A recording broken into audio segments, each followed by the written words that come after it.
for question number 3, you need to remember a little bit about logs here. So for the average, so in fact, what I do know is that the log graph looks like this, and I know that the x-intercept is at 1, 0. So here I'm looking for the slope of the line between x's 1/2 and x's 1. So the slope of that line, right? Average rate of change is nothing more than slope. Change in y over change in x. Average rate of change is nothing more than slope. So in this case, we're going to have f of 1 minus f of 1/2 over 1 minus 1/2. F of 1 is log in base 2 of 1, which is 0. I can see that. F of 1/2 is log in base 2 of 1/2, which is going to be -1. And in the denominator, we're going to have a 1/2.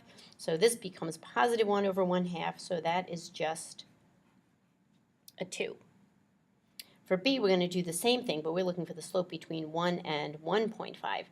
And notice, this is becoming less and less steep. So let's see what's going on here. F of 1.5 minus f of 1 over 1.5 minus 1 is 0.5. F of 1.5 is log in base 2 of 3/2. And I don't know what that is, but I do know f of 1 is 0 over 1/2. And I'm going to plug this into my calculator. Let's see, I can't do log in base 2, so I'm going to have to use the base change formula. So I'm going to do log of 1.5 divided by log of 2. Okay, and you might need to review that, so that's your job. Go back and do that.